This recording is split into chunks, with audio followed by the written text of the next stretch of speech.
Every day, we see the darker side of the world around us. We witness how people can hurt others in ways that are hard to understand. It's a sad part of life, but it's something we can't ignore. As someone who dives into the world of crime, I'm here to share the most shocking stories and try to understand what drives people to do such things. I'm Michael, and today, I've got another unreal true crime story for you. It was a quiet afternoon in Purcell, Oklahoma, and everything seemed normal at the small apartment complex. Jamie, a young girl with bright red hair and a cheerful smile, went downstairs to cool off and chat with her neighbor. He seemed a little odd but friendly enough, so when she asked to see his pet rat, he welcomed her inside. From the outside, nothing seemed unusual. The sun was shining and the breezeway was quiet. But what happened behind that closed door would change everything. Hours later, when Jamie didn't come home, her dad started to worry. What no one could imagine was the terrible truth waiting to be uncovered, something that would shake the whole town to its core.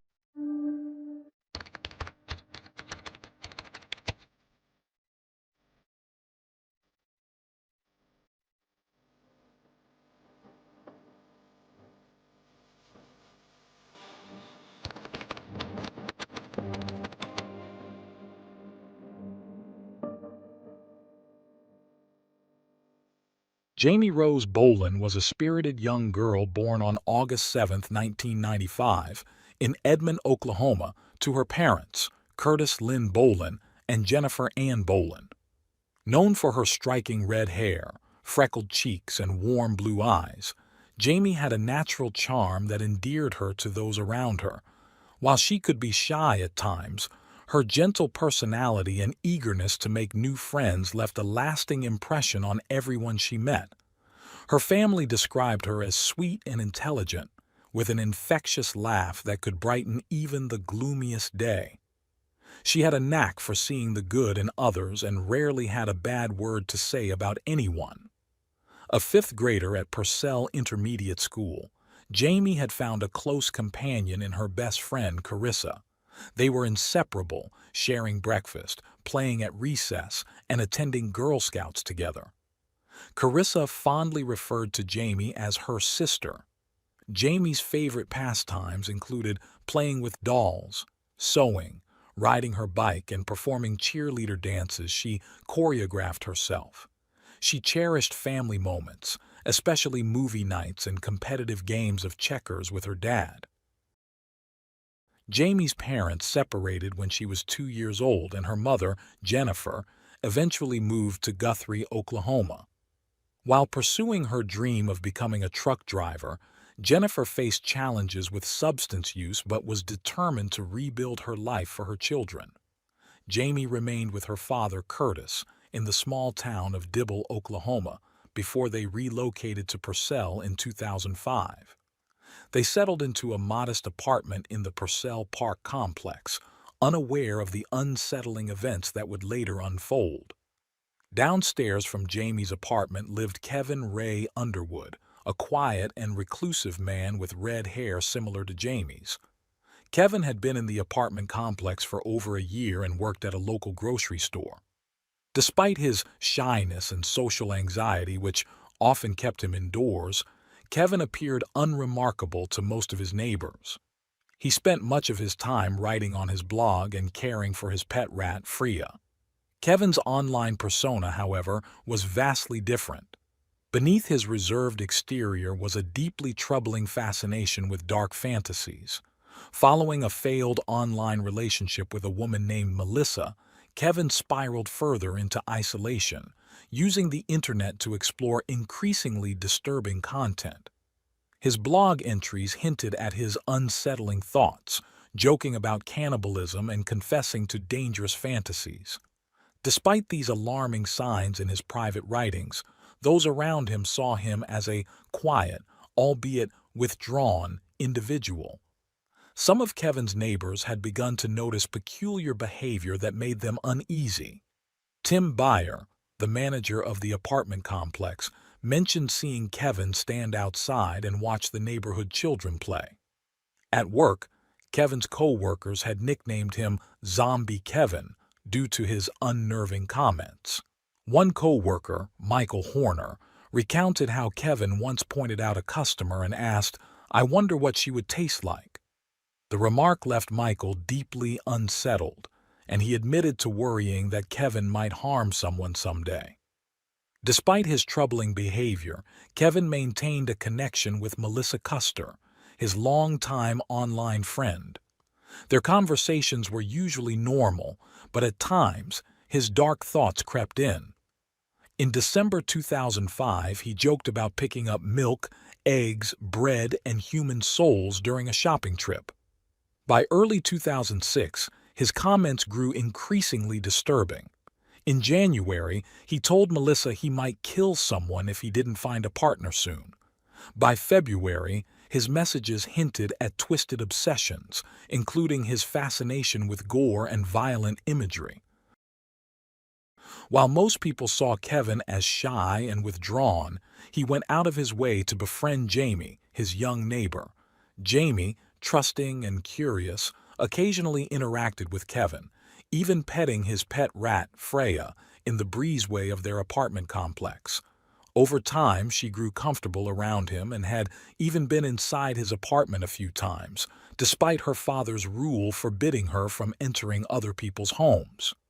On April 11, 2006, Jamie's father, Curtis, asked her to use the payphone outside their apartment complex to order pizza. Kevin offered his phone instead, and Jamie followed him inside briefly, but insisted on taking the cordless handset outside to make the call, worried about getting in trouble with her dad. The exchange seemed harmless, and Jamie likely thought her dad was simply being overly cautious with his rules. The next day, Jamie dressed in a pink shirt and headed to school as usual. She was excited about visiting her mom, Jennifer, for Easter in just a few days. At school, her best friend Carissa said Jamie seemed happy during their chat in sixth period.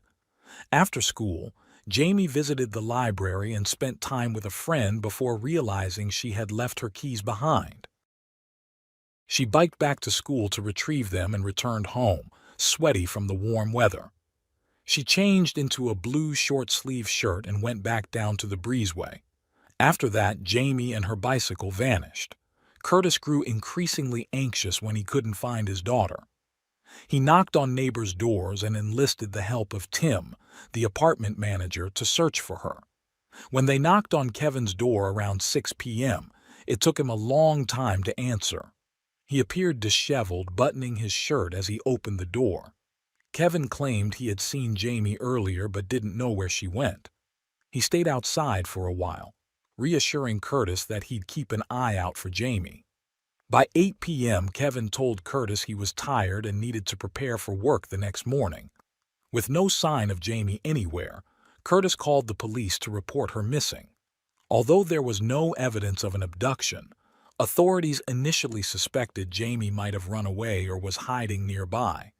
Police, firefighters, and volunteers began searching for her, while Curtis called his relatives for support. His brother Mark and sister-in-law Linda came to assist and stayed with Curtis as they awaited updates. The family gathered in the breezeway outside Kevin's apartment, unaware of the chilling truth just beyond his door. Kevin occasionally stopped by to check in, expressing concern for Jamie's safety.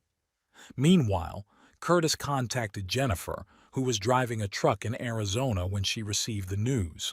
Distraught, Jennifer described feeling as though she had stepped outside herself. She immediately rushed to Purcell, her plans for a joyful Easter with Jamie now shattered. As the hours turned into days, the search for Jamie intensified.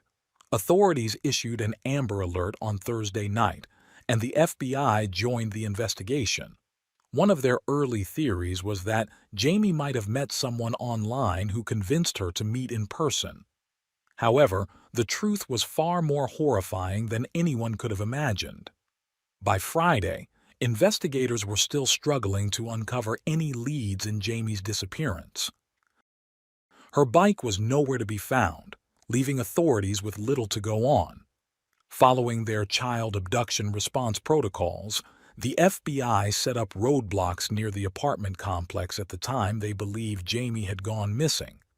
Their hope was that drivers taking the same routes home daily might recall seeing something unusual. At one of these roadblocks, an FBI agent stopped a truck driven by Kevin Underwood's father, who mentioned that Kevin was Jamie's neighbor. The FBI agent asked if Kevin could answer a few questions, and Kevin agreed to talk in the patrol car. During the conversation, Kevin claimed he had seen Jamie riding her bike on the day she went missing, but he corrected the Amber Alert, stating she had been wearing a blue shirt, not a pink one. This detail meant Kevin might have been one of the last people to see her. Although Kevin insisted he couldn't have been involved, stating, "I could never hurt her. She reminds me of my sister." The agent felt something was amiss. Kevin agreed to go to the police station to give a more detailed statement. Afterward, the agent drove Kevin home and asked if agents could take a look around his apartment. Attempting to appear cooperative, Kevin agreed. Inside Kevin's apartment, agents noticed what appeared to be blood in the bathtub. Their attention was drawn to a large, duct-taped plastic container in Kevin's bedroom closet. When questioned about it, Kevin claimed it was full of comic books, and the tape was to protect them from moisture. When the police peeled back a corner of the tape, he spotted a blue shirt, matching what Jamie was last seen wearing. Kevin blurted, "Go ahead and arrest me." When the police asked where Jamie was, Kevin confessed, "She's in there. I hit her and I chopped her up." Agents found Jamie's remains inside the container. They arrested Kevin and secured a search warrant to gather further evidence. Under Kevin's bed, they discovered parts of Jamie's bike, and in his closet, they found the rest in a duffel bag. The closet also contained disturbing items: a Barbie doll head with nails driven through its eyes, a hacksaw, duct tape, knives, and a bag of adult-themed items. Investigators also found meat tenderizer, barbecue skewers, and a cutting board, as well as a DVD set about serial killers and a mug they believed Jamie had brought with her. Kevin's computer was seized for further investigation. After his arrest, Kevin waived his Miranda rights and gave a chilling confession. He admitted he had been planning an abduction for months, fueled by his obsession with cannibalistic fantasies. His fixation had intensified after resuming Lexapro, a medication for depression. Kevin confessed he wanted to know what human flesh tasted like, and his fantasies became so consuming that he downloaded graphic crime scene photos for stimulation. Kevin detailed his plan to kidnap a child, force them to watch an adult movie, and then commit unspeakable acts before murdering and consuming them. He admitted he had chosen a child because they would be easier to overpower. While he had considered other targets, including an adult woman and a young boy, he ultimately fixated on Jamie. He claimed he liked her and initially hesitated because she was kind and familiar to him. However, his darker impulses eventually overpowered his restraint. On April 12th, Kevin had spent most of the day with his family before returning to his apartment. He believed he had missed his chance when Jamie didn't arrive home on time. But when she returned after retrieving her keys, Kevin saw an opportunity. They exchanged a few words about the weather, and shortly afterward, his horrifying plan was set into motion. As they talked, Kevin noticed that Jamie hadn't locked up her bike, and a dark idea began to form in his mind. If he hid the bike, it might look as though she had been taken by a stranger while riding. After a few minutes, Jamie asked to go inside Kevin's apartment to see his pet rat. She sat on the floor near the rat's cage, and together they watched TV. For about 15 minutes, Kevin debated whether to act on the horrific plan he had been harboring. He decided it would be easier to knock her unconscious first. He picked up a heavy wooden cutting board but hesitated repeatedly, putting it down and picking it back up. Finally, he struck her. The blow didn't render Jamie unconscious as Kevin had imagined. As Jamie screamed and begged him to let her go, Kevin struck her several more times, but she continued to fight back. Eventually, he grabbed her from behind, covering her mouth and nose until she went limp. He later said he thought she had died, but when she began breathing again, he repeated the attack until she stopped moving. To ensure she was dead, Kevin taped her mouth and nose shut. He then dragged her body into his bedroom to hide her from view while he retrieved her bike, which he concealed in his walk-in closet. Back inside, Kevin assaulted Jamie's lifeless body but found it difficult to carry out the acts he had fantasized about. Frustrated, he decided to drain her blood, dragging her into the bathroom and attempting to cut her neck with a decorative dagger. The blood didn't flow as he had expected, and the reality of the situation disgusted him. He abandoned his initial plan to drink or collect the blood, washing it down the drain instead. Kevin paused to message his online friend Melissa, telling her about his better mood. Meanwhile, Curtis returned home from work to find Jamie missing. As Curtis searched the complex and surrounding area, Kevin kept a watchful eye, lighting incense in his apartment to mask the smell of blood and vomit. When Curtis and the apartment manager, Tim, knocked on his door, Kevin acted cooperative and even helped look for Jamie outside, all while her body remained hidden in his closet. After several attempts to clean and move Jamie's body, Kevin wrapped her in a tarp and placed her in a large plastic container, sealing it with duct tape. He also disassembled her bike, hiding the parts in a duffel bag under his bed. Despite his meticulous cleaning efforts, he couldn't eliminate all the evidence. The following day, Kevin agreed to let the FBI search his apartment, confident they wouldn't find anything incriminating. During the search, agents uncovered Jamie's remains, her bike, and numerous disturbing items, including duct tape, knives, and adult paraphernalia.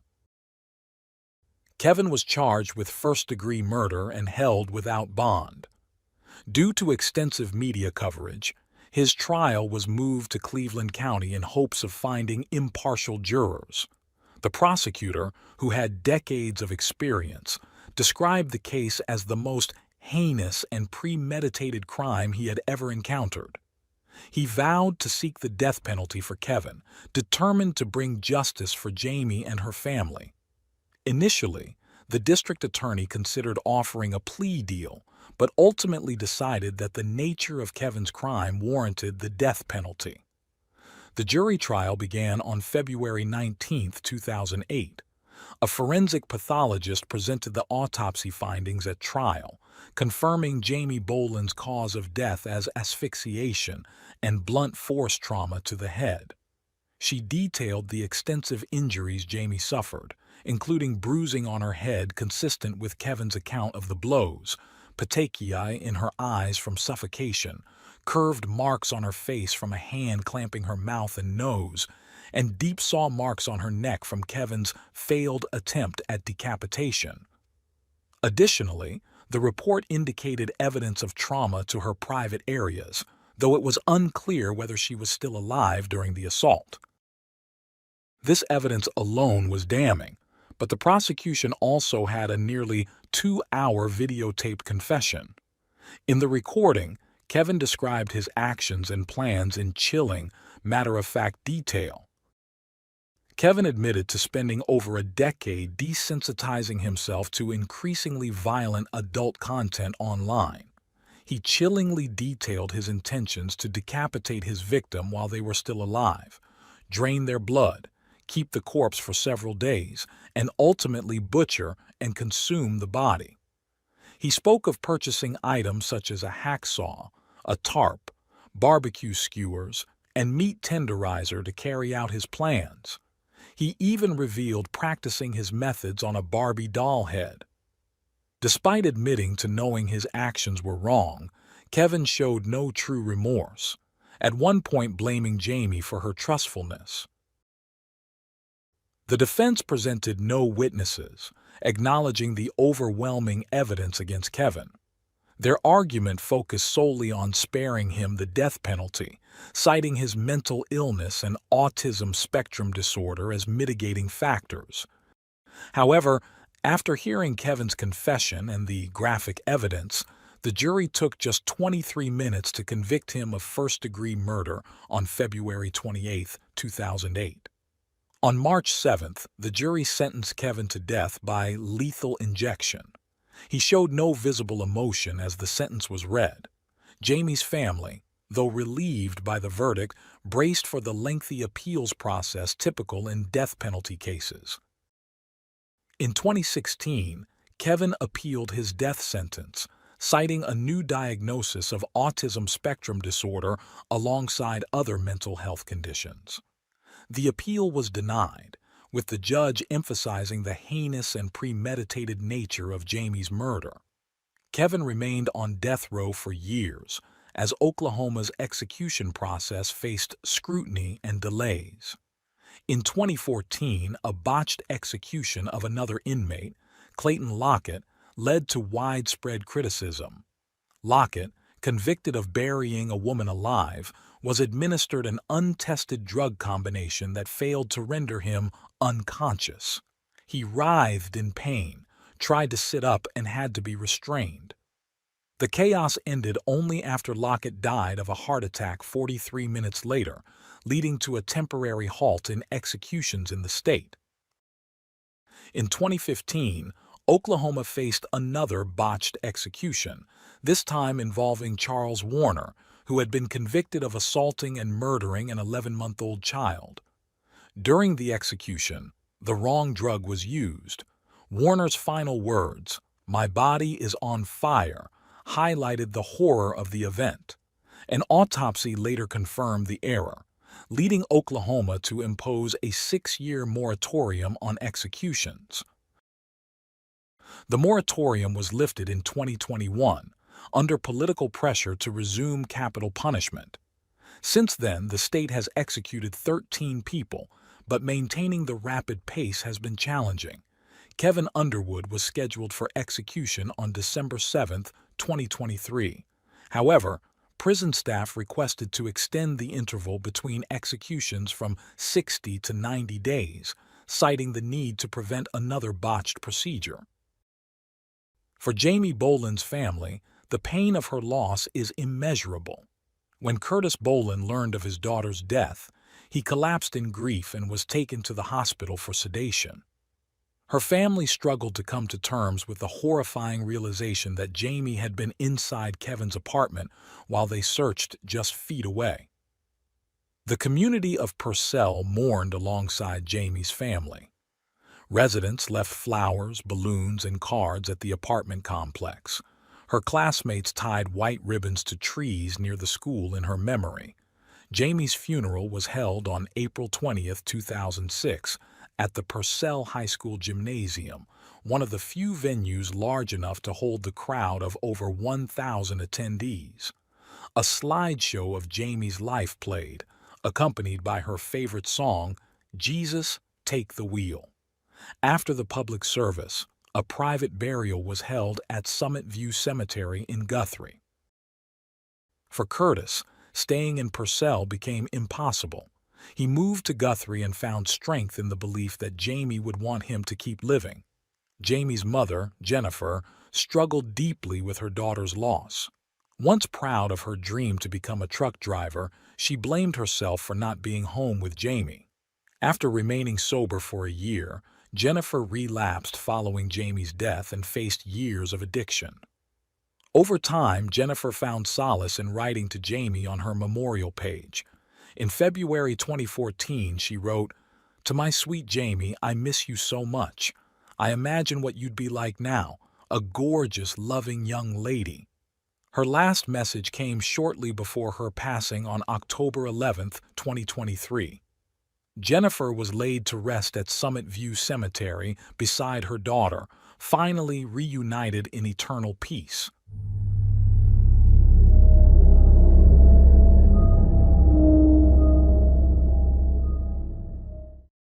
Thanks for tuning in to Unreal True Crime. If you're intrigued by mysteries from around the world, check out our new channel, Latin Crimes, where we dive into the gripping true crime stories of Latin America. Don't miss out. Subscribe now for more thrilling investigations.